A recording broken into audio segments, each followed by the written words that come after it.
Pour un coup, on change de décor. Ce coup-ci, je vous emmène faire un tour en bagnole. Calez vos têtes contre la vitre, la route va secouer. Vous aurez deviné le sujet de la vidéo.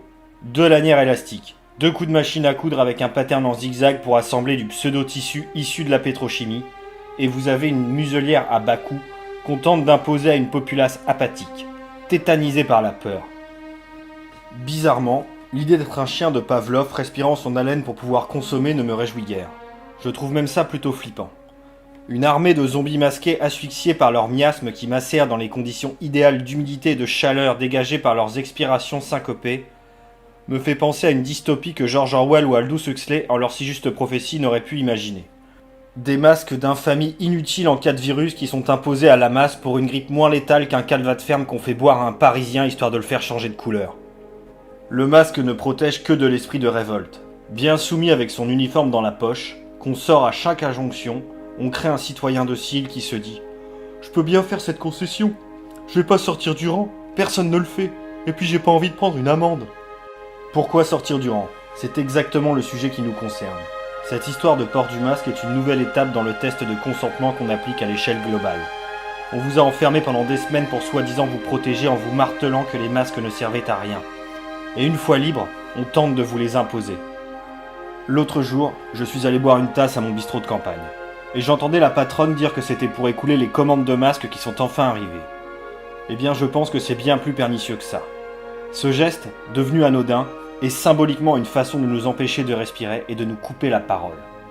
De plus en plus de gens commencent à comprendre cette supercherie qu'est le coronavirus et à un niveau plus global, la supercherie du système mondialiste.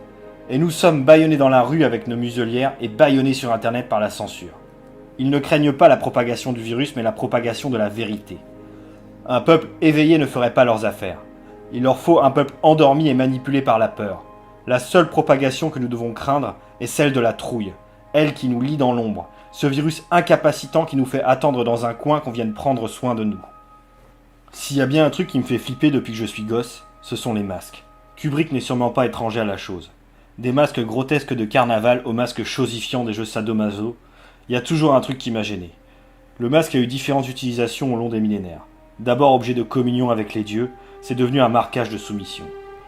De base, je suis pas contre le masque qui peut permettre une habile dissimulation du visage en cas d'acte répréhensible envers l'État. Mais faisons comme dans le théâtre grec. Changeons de masque. Hier, je me suis rendu dans la petite épicerie où j'ai pris mes habitudes à cause du coronavirus, car je n'avais pas envie de faire la queue devant le supermarché. Bref, j'ai revêtu mon plus beau masque à gaz.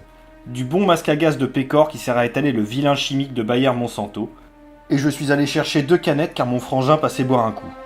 Me voilà dans une épicerie. Masque à gaz au visage avec la barbe qui dépasse et couteau à la ceinture.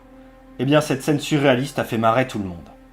Cela dépend des circonstances. Pour aller au bistrot ou chez la boulangère, pas besoin de ces artifices. Mais dans les lieux où on tente de nous les imposer, autant les prendre de court et s'affubler d'un masque un peu délirant. Que ça soit un masque à gaz, un masque de carnaval, ou un masque de médecin officiant durant la Grande Peste.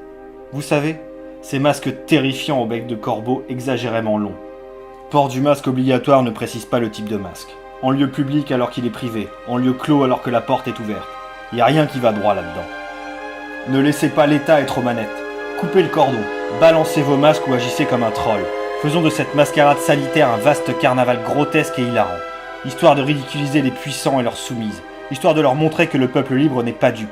Forçons le système à se ridiculiser davantage, l'obligeant à légiférer sur la conformité républicaine de tel ou tel masque.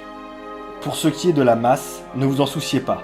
S'ils sont endormis et qu'ils ne veulent pas se réveiller, c'est que c'est simplement l'ordre des choses. Bienheureux les assoupis, car ils s'endormiront bientôt. Au final, le meilleur outil que nous ayons contre cette gafacratie, c'est notre sourire qu'un masque ne pourra dissimuler. Leur seule force est de nous rendre tristes pour nous ôter toute volonté. Soyez heureux et communiquez le bonheur autour de vous. Le mal n'a de prise que si on lui laisse un endroit où s'accrocher. Soyons l'armée des farceurs masqués.